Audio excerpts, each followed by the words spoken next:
Jai Hind friends, welcome to Kalyani IAS Academy. In this lecture we will study electricity. Now start the lecture and understand what is electricity. See, electricity is the energy that causes matter to attract light objects, right? If this is asked as a 3-marker question, then we can write this definition. See, electricity for 3-marker question, electricity is the energy that causes matter to attract light objects. Now we have to study different topics related to electricity. According to syllabus, we have to study electric cell as well as we have to study electric circuit, right? These two topics are mentioned in our mains syllabus, right? But we have to study also different topics because on the basis of questions which were asked in the previous year's examination, we have to study what is electric charge, what is electric current, what is potential difference, what is resistance, right, etc, etc. Second thing is that we have to study electric circuit as well as electric cell, and if we have to study these topics, then definitely we must have basic knowledge regarding what is electric current, what is potential difference, what is resistance. Only then we would be able to understand electric circuit as well as electric cell. Therefore we would study different topics related to electricity so that we could complete the basics and we would be able to understand electric cell as well as electric circuit. As well as I would like to tell you that these topics are also important for the mains examination because 3-marker question or 5-marker question may be asked from these topics, right? So now we will study electric charge. What is electric charge? See, the physical property of matter due to which a force is experienced on it in an electromagnetic field is known as electric charge. अब आप कहेंगे कि sir ये electromagnetic field कहाँ है? तो देखिए अर्थ पर क्या होती है? इलेक्ट्रोमैग्नेटिक फील्ड होती है. क्यों? क्योंकि जो अर्थ है, राइट, जब हम अर्थ की जियोलॉजिकल कंपोजिशन को पढ़ते हैं तो we find that there are 3 layers, right, जिसमें क्या हो जाएगा? एक क्रस्ट हो जाएगा, फिर क्या होता है? मेंटल होता है, एंड थर्ड क्या हो जाएगा? यहाँ पर कोर हो जाएगा, राइट, और there is a layer of NiFe, right, Nephe. There is layer Nephe which is in core of the earth, and because of this Nephe layer, right, there is electromagnetic field in the earth, right. तो जो earth surface है उस पर electromagnetic field होती है क्योंकि जो molten ion है एंड मोल्टन निकल है, राइट, ये अर्थ के कोर में है. So because of the presence of molten nickel and iron in the core of the earth there is electromagnetic field, right. और इसी फील्ड में अगर कोई भी, राइट, इसी इलेक्ट्रोमैग्नेटिक फील्ड में अगर मैटर, राइट, एक फोर्स को एक्सपीरियंस करता है तो उसे ही क्या कहा जाता है? इलेक्ट्रिक चार्ज कहा जाता है, राइट. तो 3-मार्कर के लिए सीधी सी डेफिनेशन हो जाएगी यहाँ पर, the physical property of matter due to which a force is experienced on it in an electromagnetic field is known as electric charge.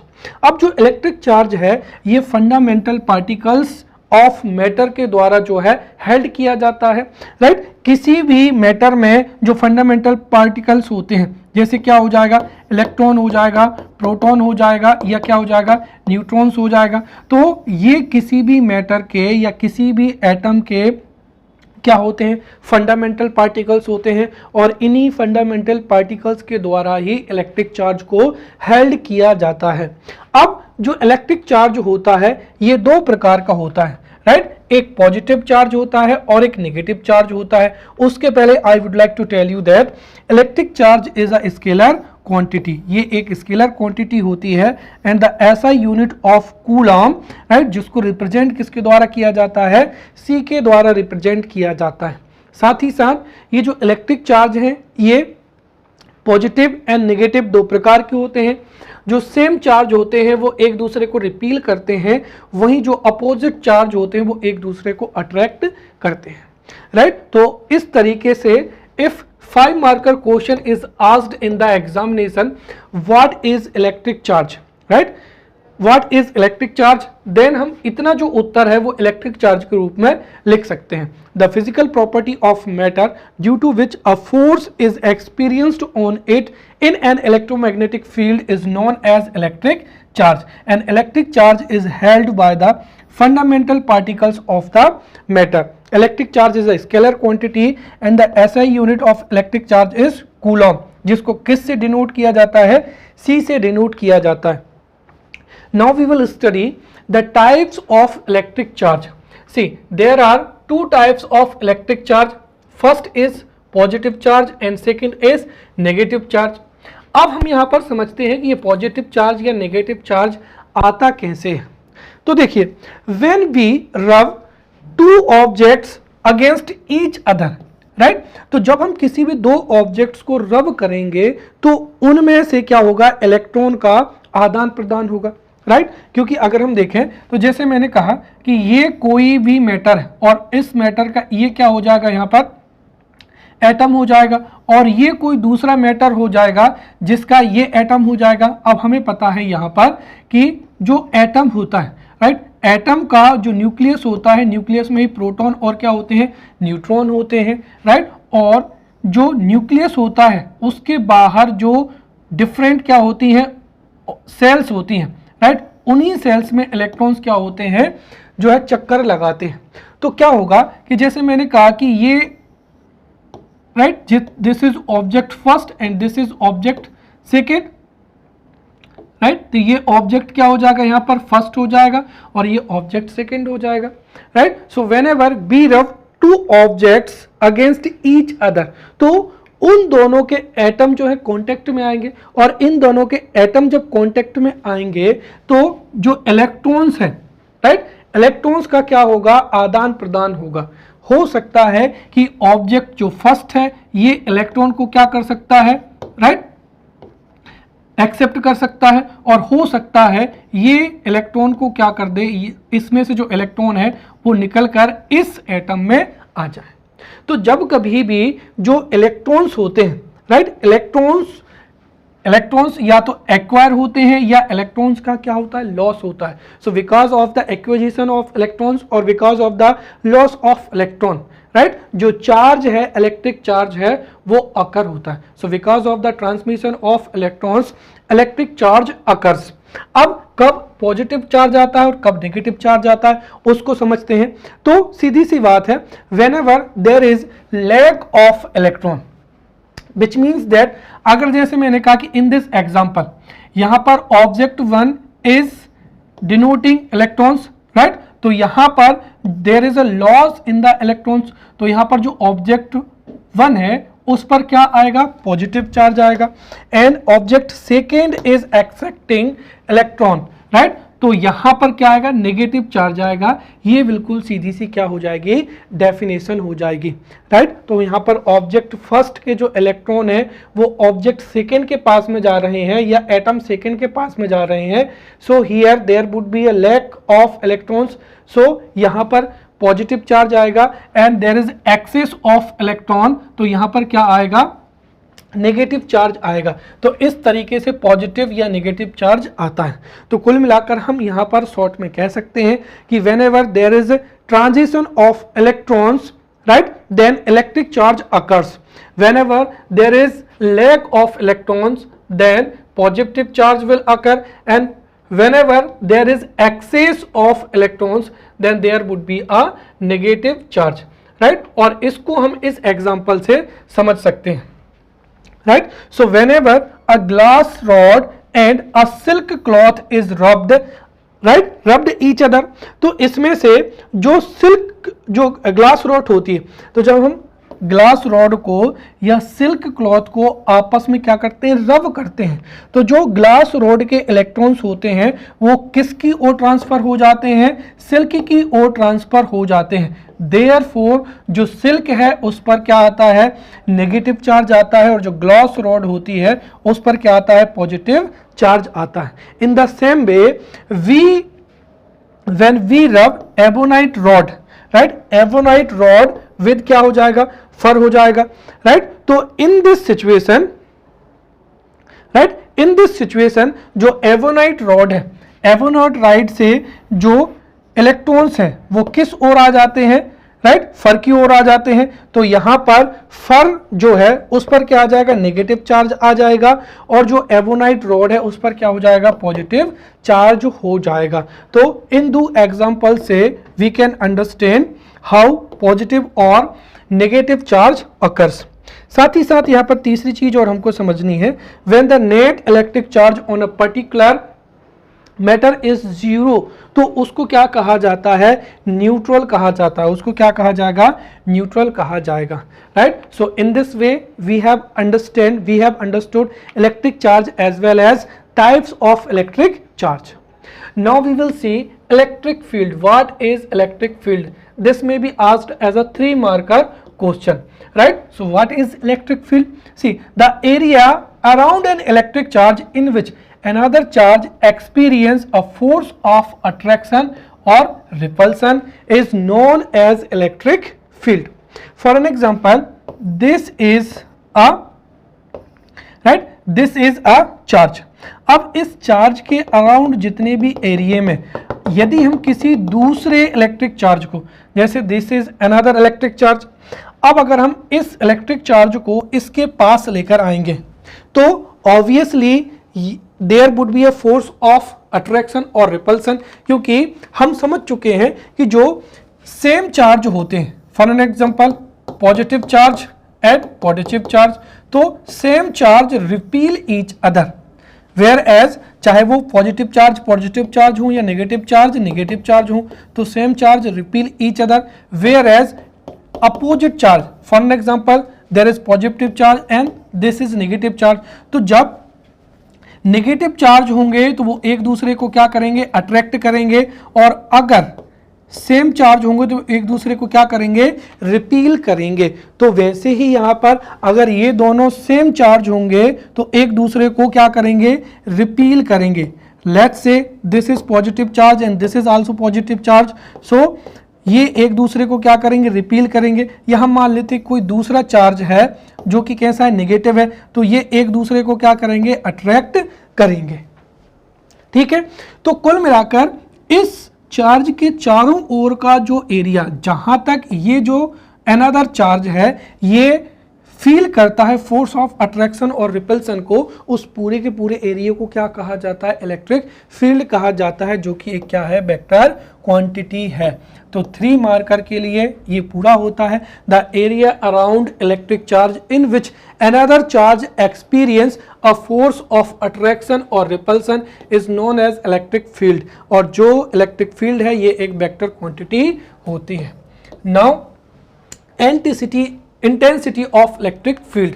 अब जो इलेक्ट्रिक फील्ड होती है उसको मेजर किया जाता है इंटेंसिटी ऑफ इलेक्ट्रिक फील्ड से।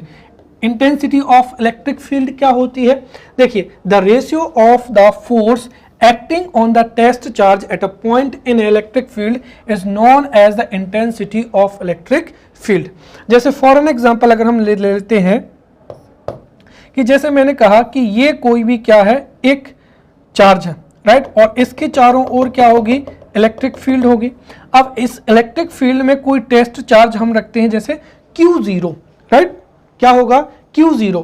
तो इस इलेक्ट्रिक चार्ज पर, राइट, जो टेस्ट चार्ज है उस पर कितना फोर्स ऑफ अट्रैक्शन होगा या फोर्स ऑफ रिपल्सन होगा, उसके रेशियो को ही क्या कहा जाता है, इंटेंसिटी ऑफ, राइट, क्या कहा जाता है, इंटेंसिटी ऑफ क्या कहा जाएगा, इलेक्ट्रिक फील्ड कहा जाएगा, राइट। तो कुल मिलाकर जो टेस्ट चार्ज है उस पर कितना फोर्स ऑफ अट्रैक्शन होगा और कितना फोर्स ऑफ रिपल्सन होगा, राइट, उसको ही क्या कहते हैं, इंटेंसिटी कहते हैं। जैसे अगर इन दोनों चार्ज के बीच में फोर्स ऑफ अट्रैक्शन बहुत ज़्यादा है तो उसका मतलब इंटेंसिटी क्या होगी, ज़्यादा होगी। और अगर ये दोनों ही क्या है, दूर दूर है, लेट्स से ये जो चार्ज है ये यहाँ ना होकर कहाँ पर है, यहाँ पर है, तो इन दोनों के बीच में जो फोर्स ऑफ अट्रैक्शन है वो कैसा होगा, लो होगा या मिनिमम होगा। तो यहाँ पर इंटेंसिटी ऑफ इलेक्ट्रिक फील्ड भी क्या होगी, मिनिमम होगी, राइट। तो और ये भी कैसी क्वांटिटी है, एक वेक्टर क्वांटिटी है। तो सीधा अब ये ध्यान रखना, ये 5 मार्कर में पूछा जाएगा, इंपॉर्टेंट टॉपिक है, अगर पूछा जाएगा तो ये 5 मार्कर में पूछा जाएगा। तो इंटेंसिटी ऑफ इलेक्ट्रिक फील्ड क्या होती है, the ratio of the force acting on the test charge at a point in an electric field is known as intensity of electric field at that point। ये एक vector quantity होती है। और जैसे हमने मान लिया कि there is test charge Q0 और उस पर जो फोर्स है वो F है, देन जो है इलेक्ट्रिक फील्ड इंटेंसिटी क्या होगी यहाँ पर, F अपॉन Q0, राइट। ये क्या होगी, इंटेंसिटी ऑफ इलेक्ट्रिक फील्ड होगी। नेक्स्ट होगा यहाँ पर electric potential. This is most important, right. तो इलेक्ट्रिक पोटेंशियल बहुत ही जरूरी है और इसको बहुत अच्छे से ध्यान रखना, क्योंकि नॉर्मली इसकी डेफिनेशन बिल्कुल अलग होती है और इसका जो इंपॉर्टेंस होता है वो बिल्कुल क्या होता है, अलग होता है, राइट। जैसे उदाहरण के तौर पर आपने ज्योग्राफी में पढ़ा होगा कि जो एयर होती है, राइट, अगर एयर किसी स्पेसिफिक डायरेक्शन में क्या होती है, सर्कुलेट होती है, तो उसको ही क्या कहा जाता है, विंड कहा जाता है। क्या कहा जाता है, विंड कहा जाता है। और जो विंड है वो हाई प्रेशर से किस ओर जाती है, लो प्रेशर की ओर जाती है। जैसे हम मान लेते हैं, राइट, तो हाई प्रेशर से कहाँ जाएगी, लो प्रेशर ओर की जाएगी।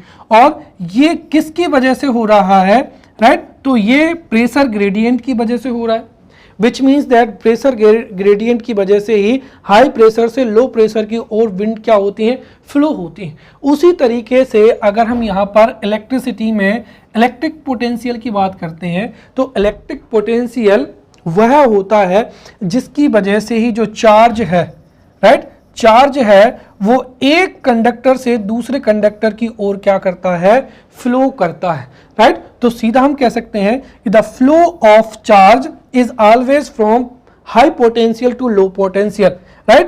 तो कुल मिलाकर जो चार्ज है वो किस डायरेक्शन में फ्लो होगा, इसकी जानकारी हमें किससे मिलती है, इलेक्ट्रिक पोटेंशियल से। तो यहां पर जो इसका इंपॉर्टेंस है वो इस पॉइंट में लिखा हुआ है, the electric potential of a conductor is that state of electricity which determines the direction of flow of charge when it is connected to another conductor.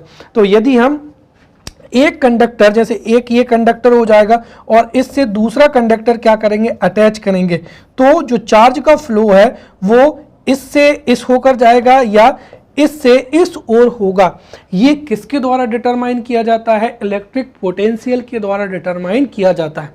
But इसको जब हम मैथमेटिकली एक्सप्लेन करते हैं तो हमको ये डेफिनेशन प्राप्त होती है, राइट। तो समझना, यहाँ पर मैंने आपको पहले इलेक्ट्रिक पोटेंशियल का इंपॉर्टेंस बता दिया है और इसकी जो डेफिनेशन है ये मैथमेटिकली प्रूव्ड डेफिनेशन है, इसीलिए इस डेफिनेशन को आप याद रख लेना और एग्जाम में आ जाए तो इसको ही लिखना है, राइट।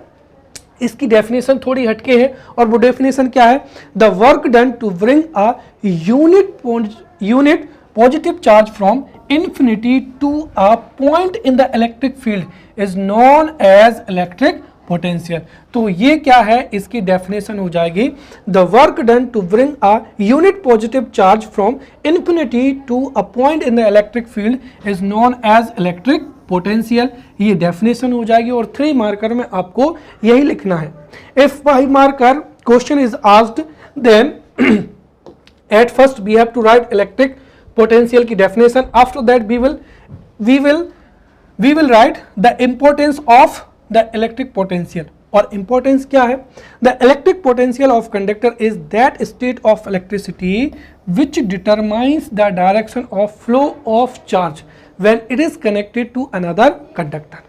और जब दो इलेक्ट्रिक कंडक्टर को आपस में कनेक्ट किया जाता है तो इलेक्ट्रिक चार्ज का फ्लो किस डायरेक्शन में होगा, उसके लिए आप ये पॉइंट याद रखें, right. whenever two conductors are combined, then the flow of positive charge is always from high potential to low potential. तो जहां पर हाई पोटेंशियल होगा और जहां पर लो पोटेंशियल होगा तो जो पॉजिटिव चार्ज है वो हमेशा high potential to low potential क्या होता है, फ्लो होता है। लेकिन ध्यान रखना जो नेगेटिव चार्ज है वो इसके क्या होता है, अपोजिट होता है।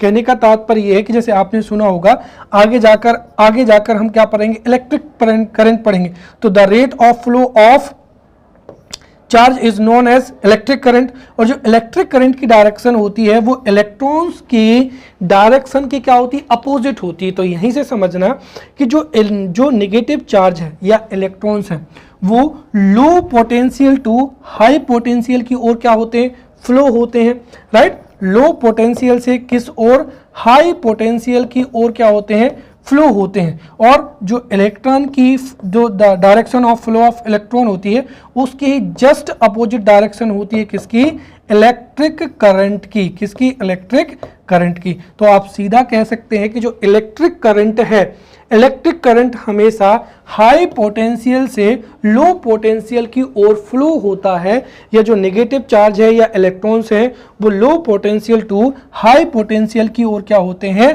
फ्लो होते हैं। अब जो इलेक्ट्रिक पोटेंशियल है उसकी यूनिट क्या होती है, जूल पर क्या होती है, कूलाम होती है। क्या होती है, जूल पर कूलाम होती है। और इसी जूल पर कूलाम को ही क्या कहते हैं, हम वोल्ट कहते हैं, राइट। और जो इलेक्ट्रिक पोटेंशियल होता है this is also scalar quantity, right. Next क्या हो जाएगा, पोटेंशियल डिफरेंस। अब पोटेंशियल डिफरेंस क्या होता है समझिए। जैसे मैंने कहा कि दो इलेक्ट्रिक क्या है, कंडक्टर है, right, with same electric potential, right. तो जैसे ये क्या है, ये एक क्या हो जाएगा, कंडक्टर हो जाएगा। तो यदि एक कंडक्टर में पोटेंशियल अगर इस यहां पर और यहां पर जो इलेक्ट्रिक पोटेंशियल है वो इक्वल है तो इसमें करंट का क्या होगा, फ्लो नहीं होगा। या फिर हमने मान लिया कि ये दो क्या होते हैं, कंडक्टर होते हैं और उनको यहां पर क्या कर दिया जाए, यहां पर उनको कंबाइन किया जाए।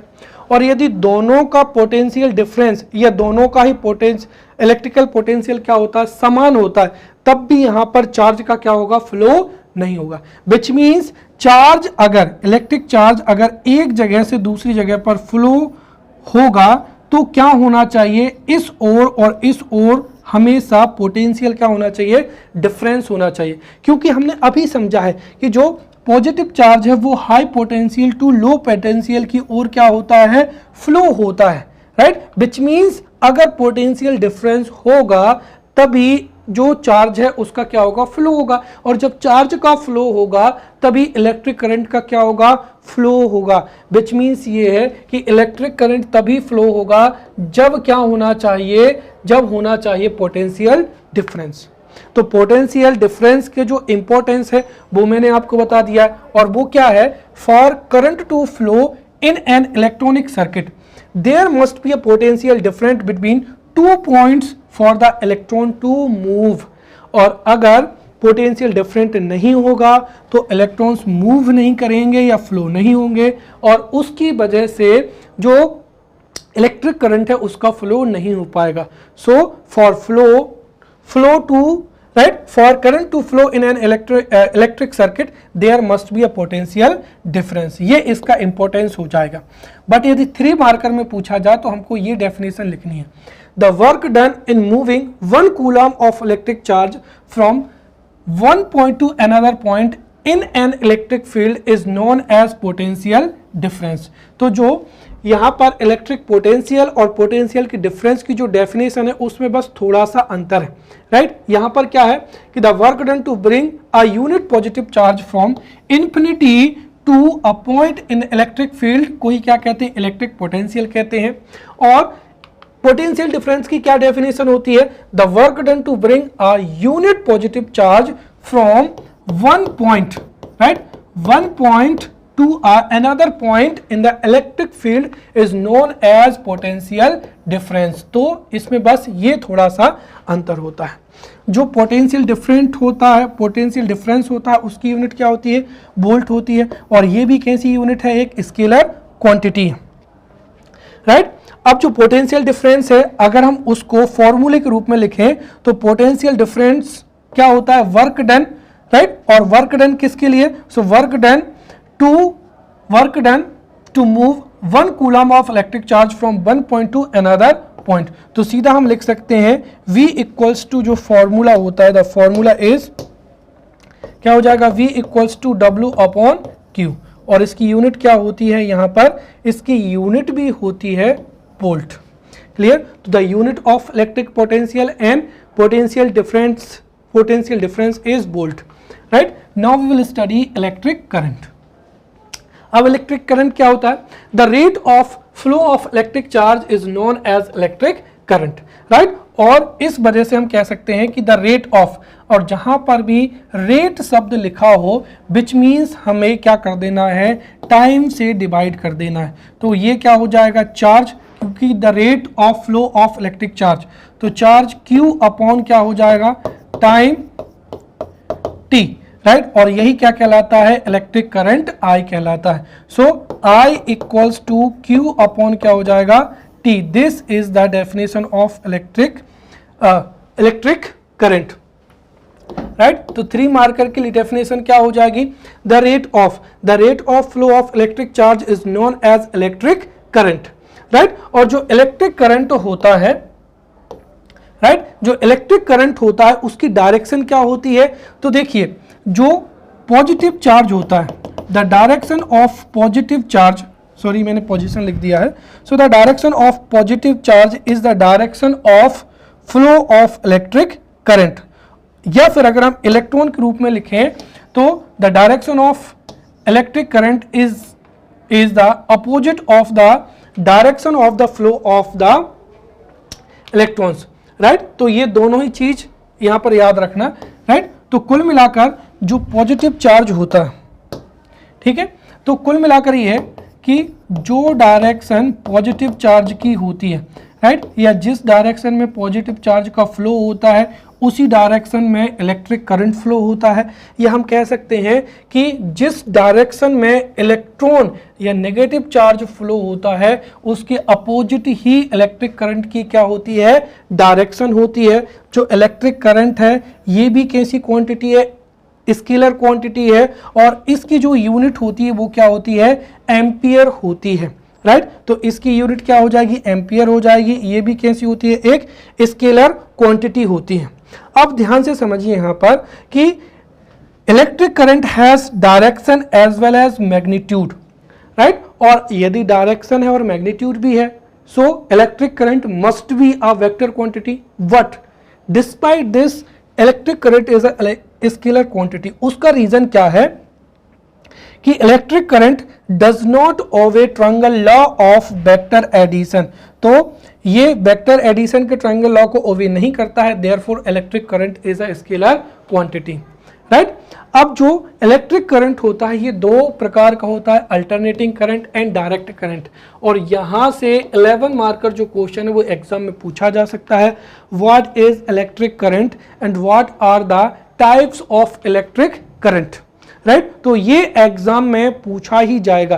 तो यदि 11 मार्कर में पूछा जाता है, 11 मार्कर में 2 या 3 सेगमेंट्स होते हैं। तो सबसे पहले तो हम इलेक्ट्रिक करंट के बारे में लिखेंगे, the rate of flow of electric charge is known as electric current and the direction of current is the opposite to the direction of flow of electrons और नेगेटिव चार्ज।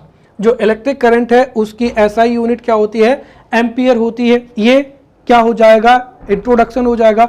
उसके बाद में we will write the types of electric current, जो कि होते हैं alternating और direct current. अब हम दोनों ही करंट्स को बहुत अच्छे से समझेंगे। The first is alternating current. See the current, alternating current is a current whose magnitude as well as direction, right, change with the time, right। तो ये क्या हो जाएगा, इस तरीके से करंट हो जाएगा। तो यहां पर क्या हो जाएगा 0, यहाँ पर क्या हो जाएगा पॉजिटिव, और यहाँ पर क्या हो जाएगा कोई भी क्या हो जाएगी नेगेटिव वैल्यू हो जाएगी। तो जैसे जैसे ये क्या हो रहा है टाइम, राइट, तो देखिए जैसे जैसे टाइम क्या है, जैसे जैसे टाइम बदल रहा है, right, whenever there is change in the time, तो टाइम के अकॉर्डिंग यहां पर जो मैग्नीट्यूड है वो कैसा है पॉजिटिव है, और यहां पर मैग्नीट्यूड क्या है नेगेटिव है। तो इसका मतलब मैग्नीट्यूड में भी चेंज हो रहा है, एंड मैग्नीट्यूड के साथ साथ डायरेक्शन भी चेंज हो रही है। यहां पर जो है अपवर्ड है, यहां पर फिर डाउनवर्ड है, राइट, यहां पर फिर अपवर्ड है, यहां पर फिर क्या है डाउनवर्ड है, राइट। तो इस जो डायरेक्ट ये जो है इसको ही क्या कहा जाता है AC करंट कहा जाता है, right. So alternating current is a current whose magnitude and direction both change with the time। अब जो अल्टरनेटिंग करंट होते हैं उसके कैरेक्टरिस्टिक्स क्या होते हैं? सबसे पहली चीज तो ये है कि alternating current does not show chemical effect as well as magnetic effect, right. उसका कारण क्या है कि जो इलेक्ट्रिक जो AC करंट होता है, right, there is a negative cycle as well as positive cycle, right. तो जो नेगेटिव साइकिल है और इसकी जो पॉजिटिव साइकिल होती है, right, so there is a negative cycle as well as positive cycle in the alternating current. Therefore जैसे ही जब हम इसका एवरेज निकालते हैं तो एवरेज क्या हो जाता है जीरो हो जाते हैं, क्योंकि आप देखिए यहाँ पर there is positive and this is the negative cycle, तो पॉजिटिव और नेगेटिव साइकिल एक दूसरे को क्या कर देती है कैंसल आउट कर देती है। इसीलिए जो अल्टरनेटिव करंट होता है उसकी एवरेज वैल्यू जो है जीरो होती है। Therefore alternating current does not show chemical effect as well as magnetic effect, right. So alternating current does not show chemical effect as well as magnetic effect. Alternating current shows only heating effect. Second, the alternating current shows only heating effect. Therefore, to measure, right, to measure alternating current ऐसे instruments का use किया जाता है जो कि heating effect, right, किस पर based होते हैं हीटिंग इफेक्ट पर जो है बेस्ड होते हैं। साथ ही साथ जो अल्टरनेटिंग करंट है उसका यूज इलेक्ट्रोमैग्नेट बनाने में नहीं किया जा सकता है। क्यों? क्योंकि alternating current does not show magnetic effect. Therefore जो इलेक्ट्रोमैग्नेट है या जो इलेक्ट्रिक मैग्नेट है उनको बनाने में alternating current is not use. साथ ही साथ the alternating current of the same voltage is more dangerous then क्या हो जाएगा डायरेक्ट करंट हो जाएगा। उसका रीजन क्या है, right, human body has ions, right, human body has ions, और ये जो आयंस होते हैं, राइट, ये जो आयंस होते हैं ये हमारे डाइजेशन के लिए क्या होते हैं इंपॉर्टेंट होते हैं। तो जैसे ही किसी ह्यूमन को अल्टरनेटिंग करंट का क्या होता है शॉक लगता है, तो अल्टरनेटिंग करंट में there is a positive cycle as well as negative cycle, और जो पॉजिटिव साइकिल होती है और जो नेगेटिव साइकिल होती है ये हमारी बॉडी में पाए जाने वाले आयंस को क्या कर देते हैं कैंसल आउट कर देते हैं। देयरफॉर AC का जो शॉक है वो कुछ ही समय में व्यक्ति के लिए जानलेवा या लाइफ थ्रेटनिंग हो सकता है। So alternating current of the same voltage is more dangerous than direct current for human body, right. साथ ही साथ ये आपको दो चीजें याद रखनी है कि जो इलेक्ट्रोमैग्नेट है alternating current can not be used to make electromagnet. वहीं एक ऐसी डिवाइस है जो केवल और केवल अल्टरनेटिंग करंट पर बेस्ड होती है वो है transformer. Transformer is a device which is used to high or low the potential difference. तो ये पोटेंशियल डिफरेंस को या तो क्या कर देता है, राइट, इंक्रीज कर देता है या डिक्रीज कर देता है, राइट। उस जो इंस्ट्रूमेंट है उसको ट्रांसफॉर्मर कहते हैं, और ट्रांसफॉर्मर को यूज किया जा सकता है केवल और केवल AC पर। साथ ही साथ रेक्टिफायर, अब ये 3 मार्कर में आपसे क्वेश्चन पूछा जा सकता है, what is use to convert alternating current into direct current, तो उसका नाम क्या हो जाएगा रेक्टिफायर हो जाएगा, जो कि अल्टरनेटिंग करंट को डायरेक्ट करंट में क्या कर देता है कन्वर्ट कर देता है। So these are the characteristics of alternating current, right. अब यहां पर जो है ये भी 5 मार्कर में पूछा जा सकता है, what is direct current and what are the characteristics of direct current.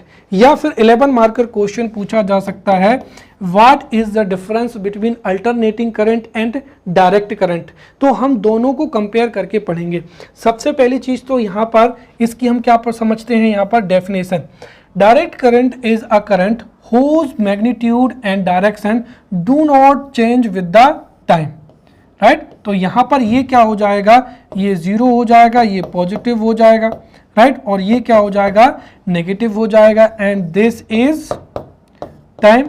तो देखिए यहां पर alternating current is current whose magnitude and direction both change with the time, right. तो यहां पर जैसे जैसे टाइम चेंज होता है वैसे वैसे मैग्नीट्यूड भी चेंज होता है, कभी पॉजिटिव कभी नेगेटिव, और डायरेक्शन भी चेंज होती है। But direct current is whose magnitude and direction do not change with the time. यहाँ पर टाइम इंक्रीज हो रहा है, बट यहाँ पर अगर आप देखेंगे तो इसकी डायरेक्शन क्या है, लगभग लगभग वही है, राइट। मैग्नीट्यूड में थोड़ा सा चेंज होता है, बट वो मेजर चेंज नहीं होता है।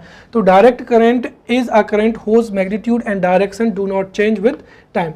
Now we will study the characteristics of direct current, और इसी के साथ साथ मैं आपको अल्टरनेटिंग करंट से जो है कंपेयर करता भी बताता जाऊंगा, so that if question is asked what is difference between alternating current and direct current, then you can write a beautiful answer. The first thing is that direct current shows chemical effect, magnetic effect as well as heating effect. अब ध्यान से समझना, जो AC current है, right, alternating current shows only heating effect, whereas direct current shows not only heating effect as well as chemical effect and magnetic effect. Second thing is that कि चूंकि जो direct current है वो magnetic effect को भी क्या करता है, शो करता है, इसीलिए जिस इंस्ट्रूमेंट से इसको मेजर किया जाता है वो मैग्नेटिक इफेक्ट पर क्या होते हैं, बेस्ड होते हैं। थर्ड थिंग क्या हो जाएगा, direct current of the same voltage would be less dangerous to alternating current, क्योंकि मैंने बताया है अल्टरनेटिंग करंट ह्यूमन बॉडी के लिए ज़्यादा डेंजरस होता है। Third thing is that direct current magnetic effect को शो करता है, देयरफॉर जो इलेक्ट्रोमैग्नेट हैं वो किस पर वर्क करते हैं, डायरेक्ट करंट पर बेस्ड करते हैं, और जो इलेक्ट्रोमैग्नेट है उनमें अल्टरनेटिंग करंट का यूज नहीं किया जाता है। फिर हमने देखा था कि जो transformer is a device which works on the basis of या which works on alternating current. तो इसी वजह से जो ट्रांसफॉर्मर्स हैं can not be used with direct current. साथ ही साथ इन्वर्टर, और हमने वहां पर क्या पढ़ा था, rectifier is a device which is used to convert alternating current to direct current, और इसके अपोजिट क्या हो जाएगा, inverter is used to convert direct current into alternating current. So in this way we have studied alternating current as well as direct current, and we have understood the difference between AC and DC. Now we will study Ohm's law, right? क्योंकि अभी तक जो है हम potential difference के बारे में, right, potential difference जिसको आप वोल्टेज के नाम से भी क्या करते हैं, जानते हैं। So we have studied potential difference means voltage, we have studied current which means right, electric current which means current के बारे में पढ़ चुके हैं, I potential difference, V. Now we have to study resistance. अब रेजिस्टेंस क्या होता है उसके लिए हम ओम्स लॉ पढ़ेंगे, and Ohm's law have been asked in the previous examinations, right. तो अगेन हम यहाँ पर ओम्स लॉ को समझते हैं। तो देखिए ओम्स लॉ क्या है, the current I flowing in a conductor at a constant temperature is proportional to the potential difference V। तो कुल मिलाकर एक इलेक्ट्रिक सर्किट में जो करंट होता है वो पोटेंशियल डिफरेंस के डायरेक्टली क्या होता है, प्रोपोर्शनल होता है। कब, जब कांस्टेंट क्या हो, टेम्परेचर हो, क्योंकि अगर टेम्परेचर में चेंज होगा तो उससे जो रेशियो है उसमें क्या होगी, दिक्कत आएगी, क्योंकि टेम्परेचर में चेंज होने से रेजिस्टेंस इंक्रीज होता है या डिक्रीज होता है ऑन द बेसिस ऑफ कि वो कंडक्टर है, सेमीकंडक्टर है, राइट, या नॉन कंडक्टर ऑफ इलेक्ट्रिसिटी है। तो कुल मिलाकर ओम्स रूल क्या हो जाएगा, the current flowing in a conductor at a constant temperature is proportional to the potential difference V, right, और इसको हम कैसे लिखते हैं, V proportional to I। This is Ohm's law and this was given by, right, George Simon Ohm in 1826, right. और ये जो relation है, ये रिलेशन किसी भी इलेक्ट्रिक सर्किट में पोटेंशियल डिफरेंट, करंट एंड किसके बारे में बताता है, रेजिस्टेंस के बारे में बताता है। So now the most important topic which is resistance, ये भी प्रीवियस ईयर्स में पूछा गया है एंड देयर इज पॉसिबिलिटी कि इन फ्यूचर में भी पूछा जा सकता है। तो what is resistance, resistance is defined as an opposition to current flow. ये 3 मार्कर के लिए क्या हो जाएगी, सिंपल डेफिनेशन हो जाएगी, ठीक है। So resistance is defined as an opposition to current flow, और जो रेजिस्टेंस होता है ये स्केलर क्या होती है, क्वांटिटी होती है। नाउ हमने जो है ओम्स लॉ पढ़ा था, V is proportional to I। अगर हम प्रोपोर्शनल को हटाते तो यहाँ पर एक वैल्यू आती है और यह वैल्यू क्या होती है, R, which means R equals to होता है V अपॉन I, राइट। तो यहाँ पर R क्या होता है, रेजिस्टेंस होता है, राइट। और जो रेजिस्टेंस होता है उसकी यूनिट क्या होती है, ओम होती है, जिसको इस तरीके से क्या किया जाता है, डिनोट किया जाता है। अब जैसे अगर हम मान लेते हैं कि if there is a I, जो है I क्या हो जाएगा, इलेक्ट्रिक करंट हो जाएगा, V क्या हो जाएगा, पोटेंशियल डिफरेंस हो जाएगा। तो उस कंडक्टर का रेजिस्टेंस कितना होगा, V अपॉन I, जिसको हम किससे निकालते हैं, ओम के लॉ से निकालते हैं, ओम्स लॉ से हम इसको डिराइव करते हैं। अब हम यहाँ पर समझते हैं कि जो रेजिस्टेंस है उसको कौन कौन से फैक्टर अफेक्ट करते हैं, and this is most important question and may be asked in the examination as a 5 marker question. What is resistance and which factors affect resistance. तो हम इसका उत्तर लिखने में सबसे शुरू में तो रेजिस्टेंस को डिफाइन करेंगे। Resistance is defined as an opposition to current flow, right, जिस कोई यूनिट क्या हो जाएगी, ओम हो जाएगी। अब हम उसके बाद में जो जितने भी फैक्टर्स हैं उनको यहाँ पर लिखेंगे। तो सबसे पहला आप लिखने का तरीका भी समझते जाना और उत्तर को भी समझना। तो जो रेजिस्टेंस है वो फॉलोइंग फैक्टर्स पर क्या होता है, डिपेंड होता है, जिसमें सबसे पहला क्या हो जाएगा, depend on the material of, क्या हो जाएगा, कंडक्टर हो जाएगा। तो कोई भी कंडक्टर है, इलेक्ट्रिक कंडक्टर है, वो जिस मटेरियल का बना हुआ होता है उसी पर रेजिस्टेंस क्या होता है, डिपेंड करता है। फॉर एन एग्जांपल जैसे अगर हम बात करते हैं सिल्वर की, राइट, तो अगर कोई कंडक्टर सिल्वर से बना हुआ है या फिर जैसे हम मान लेते हैं कि कोई जो है आयरन से मिलकर बना हुआ है, तो डेफिनेटली कंडक्टर जिस भी मटेरियल से मिलकर बना हुआ होता है उसी के आधार पर उसका क्या होता है, रेजिस्टेंस होता है, राइट। तो अगर हम देखें तो यदि कोई इलेक्ट्रिक वायर है जिसकी लेंथ और जिसका क्रॉस सेक्शनल एरिया समान है बट वो अलग अलग मैटर से मिलकर बना हुआ है, तो उसका जो रेजिस्टेंस है वो भी क्या होगा, अलग होगा। Second which is the most important, length. See the resistance of a conductor is directly proportional to its length. तो R is proportional to, R directly proportional to length, right. इसका मतलब क्या हुआ कि जैसे मैंने कहा कि there are 2 wires, right, first is 100 metre long and second is 200 metre long, right, right. और ये दोनों वायर एक ही मटेरियल के हैं और इनकी जो थिकनेस है या क्रॉस सेक्शनल एरिया है वो भी समान है। तो जो वायर लंबा होगा उसका इलेक्ट्रिक जो रेजिस्टेंस है वो भी क्या होगा, ज़्यादा होगा। तो जो रेजिस्टेंस है वो लेंथ के डायरेक्टली क्या होता है, प्रोपोर्शनल होता है। सेकेंड क्या हो जाएगा, dependence on the area of cross section.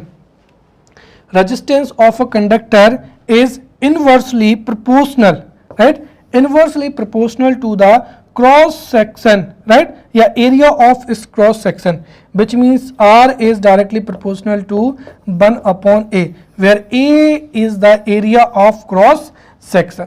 इसका मतलब क्या हुआ, अब जैसे मैंने मान लिया कि there are 2 wires, this is one wire और ऑब्वियसली इसका जो क्रॉस सेक्शन एरिया है ये क्या है, आपको ज़्यादा दिख रहा होगा ये यहाँ पर, और दूसरा वायर है इतना बड़ा।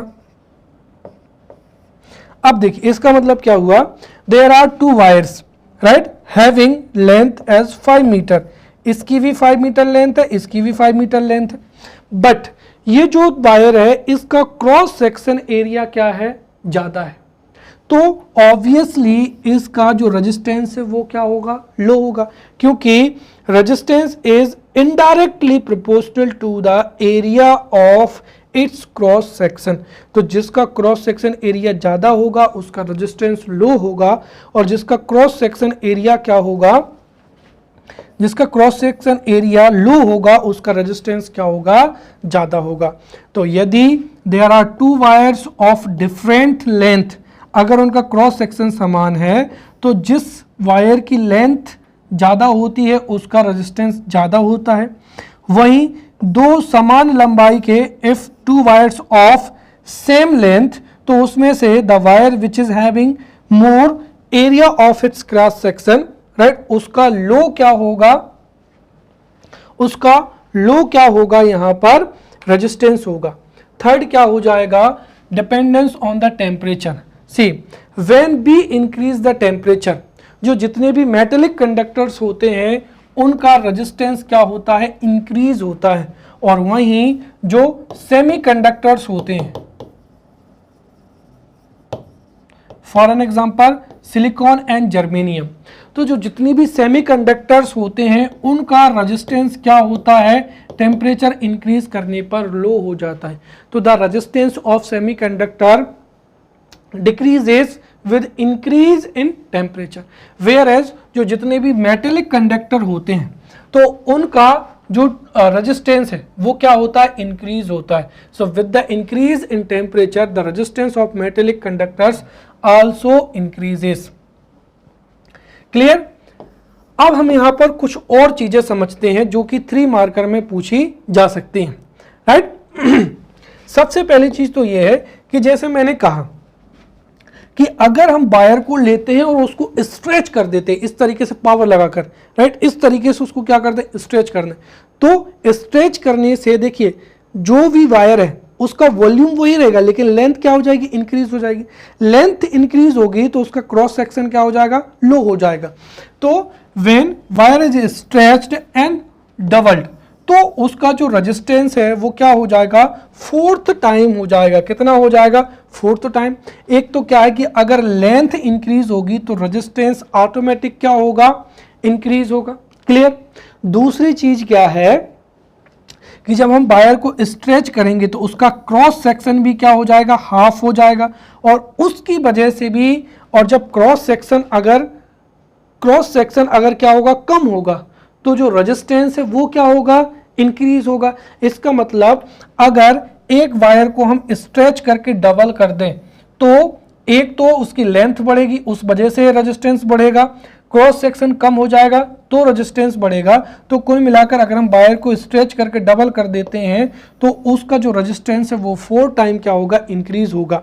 वहीं अगर हम एक वायर को बेंड कर दें और क्या कर दें, डबल कर दें, तो एक तो उसकी जो लेंथ है वो भी हाफ हो जाएगी, साथ ही साथ जब हम उसको क्या करेंगे, डबल करेंगे, और डबल करेंगे तो उसका क्रॉस सेक्शन भी क्या हो जाएगा, इंक्रीज हो जाएगा। इसीलिए उसका जो रेजिस्टेंस होगा वो 1/4 बचेगा।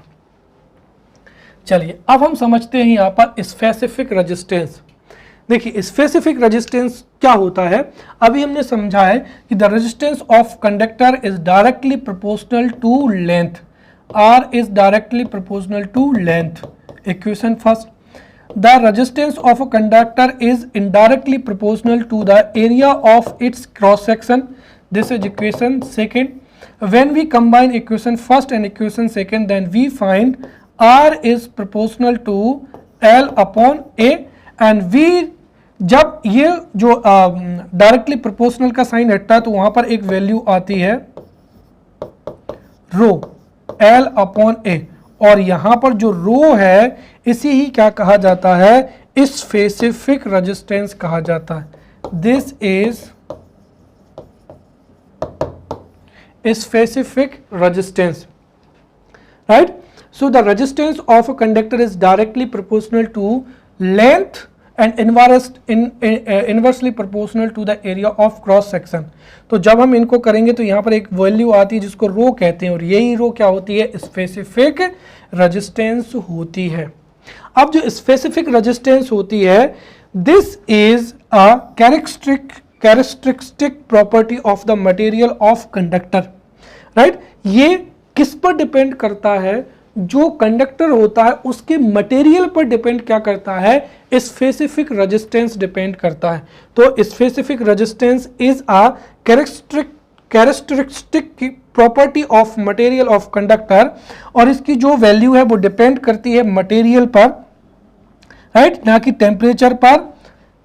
Clear. So specific resistance is a characteristic property of material of conductor, right. उदाहरण के लिए अगर हम क्या करें, if a wire is stretched and double, और अभी हमने समझा कि अगर वायर को खींच दें और डबल कर दें, राइट, उसकी लेंथ डबल हो जाए तो उसका रेजिस्टेंस कितना इंक्रीज होगा, 4 टाइम होगा. बट उसका जो स्पेसिफिक रेजिस्टेंस है वो क्या होगा, अनचेंज होगा, क्योंकि जो स्पेसिफिक रेजिस्टेंस है this depends on the material of conductor, right. Next conductance. अब ये जो जितने भी टॉपिक हैं, जैसे स्पेसिफिक रेजिस्टेंस हो जाएगा, कंडक्टेंस हो जाएगा, या स्पेसिफिक कंडक्टेंस हो जाएगा, right, these may be asked as a 3 marker question.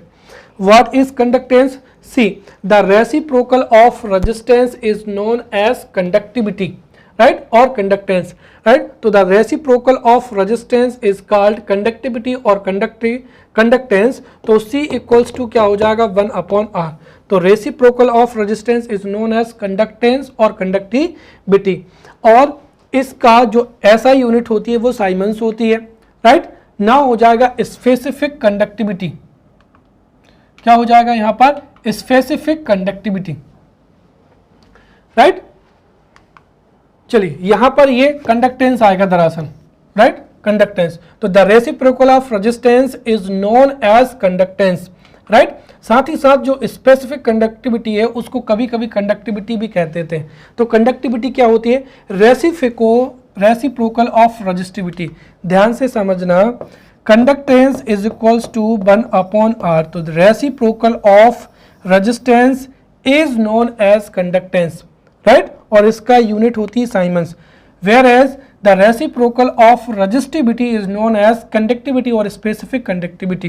तो जो स्पेसिफिक कंडक्टिविटी होती है, right, that is equals to 1/ρ, और यहाँ पर रो क्या होता है, स्पेसिफिक कंडक्टेंस. स्पेसिफिक क्या होता है, रेजिस्टेंस होता है, और इसकी यूनिट क्या होती है, साइमेंस पर क्या होती है, मीटर होती है.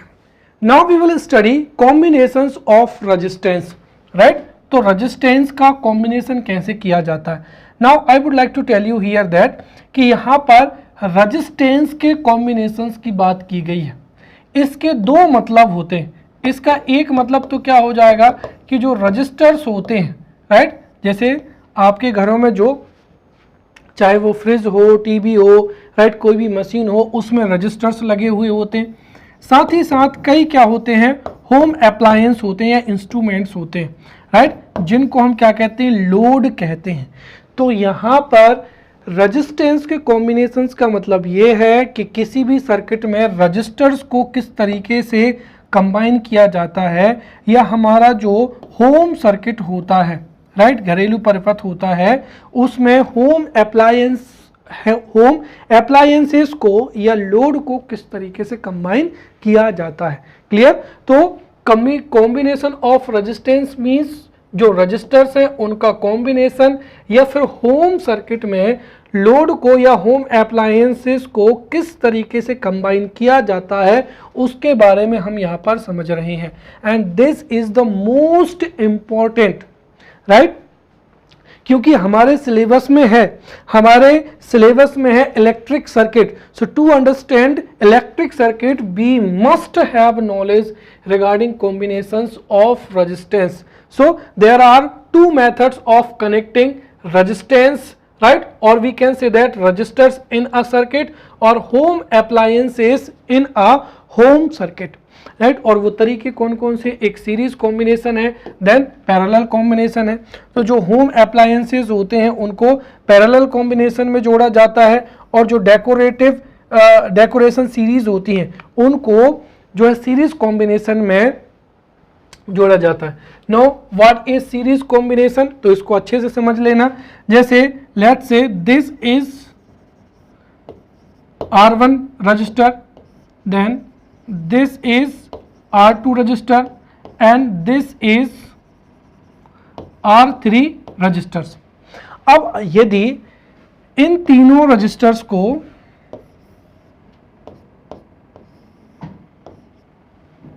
राइट, जैसे ये पूरा का पूरा सर्किट हो जाएगा। अब समझिए कि यहां पर सीरीज कॉम्बिनेशन का मतलब क्या होता है।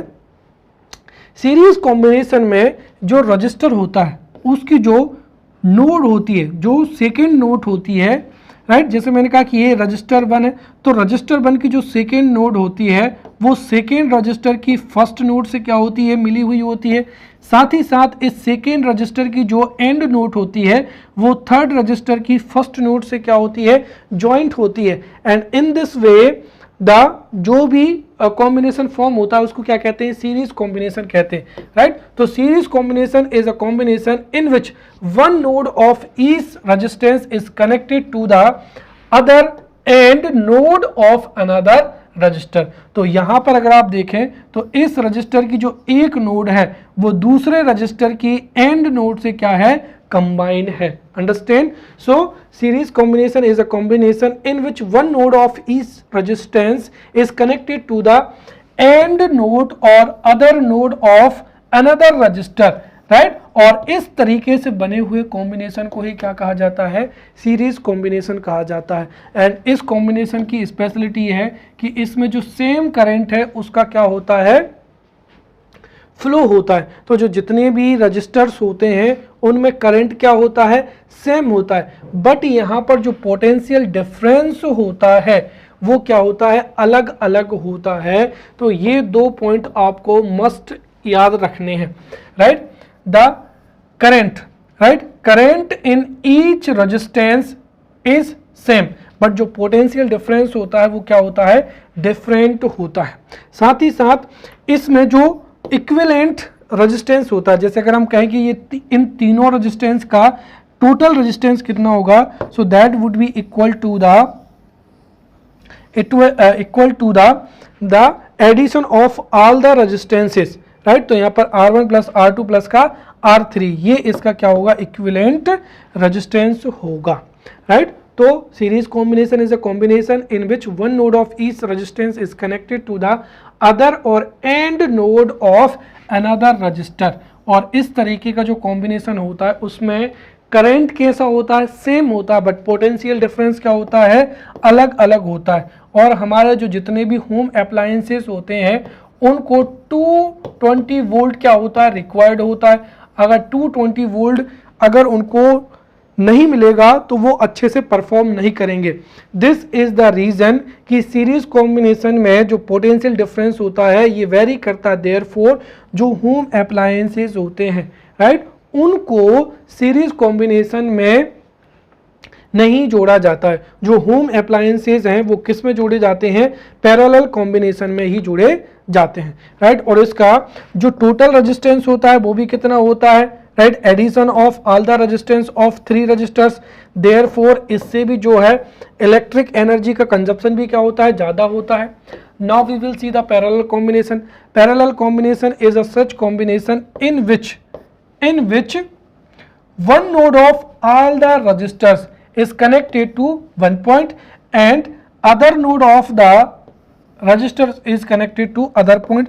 जैसे मैंने कहा कि there are 3 resistors, first, second and this is third।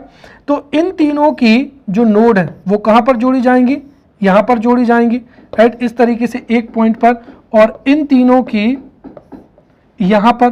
तो कुल मिलाकर अगर आप देखें तो इस तरीके से जो सर्किट, इस तरीके से जो कॉम्बिनेशन बनता है, राइट। तो parallel combination is the combination in which one node of all the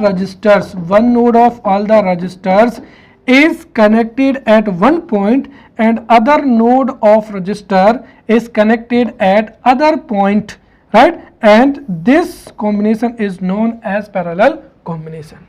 इस कॉम्बिनेशन की स्पेशलिटी क्या है, राइट? कि इसमें जो एवरी रजिस्टर होता है उसके लिए पोटेंशियल डिफरेंस क्या होता है, सेम होता है, विच मीन्स अगर हम देखें तो इन सब रजिस्टर्स में जो वोल्टेज है, ये पोटेंशियल डिफरेंस है, वो क्या होता है, समान रहता है, राइट? इसमें भी 220 वोल्ट का पोटेंशियल डिफरेंस रहेगा, इसमें भी 220 वोल्ट और इसमें भी 220 वोल्ट का। हाँ, इसमें जो इलेक्ट्रिक करंट होता है वो क्या करता है, वेरी करता है। तो जो पोटेंशियल डिफरेंस है वो सेम रहेगा, इलेक्ट्रिक करंट क्या करेगा, वेरी रहेगा।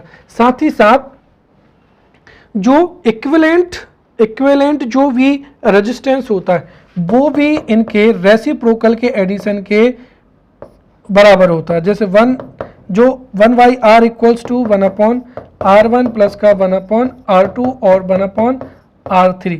इस तरीके से जब हम इन सबको जोड़ेंगे तो जो टोटल रेजिस्टेंस है वो क्या होगा, कम होगा। तो सीरीज जो कॉम्बिनेशन होता है उसमें जो एग्रीगेट रेजिस्टेंस होता है वो ज़्यादा होता है, लेकिन इसमें क्या होता है, कम होता है। दूसरी सबसे महत्वपूर्ण बात यह है कि इसमें हर एक रजिस्टर में या हर एक होम अप्लायंस में वोल्टेज क्या रहेगा, 220 वोल्ट ही रहेगा। देयरफॉर होम अप्लायंसेस को इसमें बहुत अच्छे से यूज़ किया जाता है, राइट? तो इसमें जो है होम अप्लायंसेस को किस में प्रयोग किया जाता है, पैरेलल कॉम्बिनेशन में किया जाता है। अब what are the characteristics of parallel combination या what is the importance of parallel combination, इसको हम पढ़ेंगे। अभी हमने फिलहाल में जो है जो बेसिक इंफॉर्मेशन वो पढ़ी है। When we will study the combinations the electric circuit, right? Electric circuit पढ़ेंगे तो अगेन हम यहाँ पर पैरेलल कॉम्बिनेशन और सीरीज कॉम्बिनेशन पर जो है चर्चा करेंगे, right? So in this way we have studied different important topics related to electricity. In the upcoming lecture we will study effects of electricity. Till then, thank you.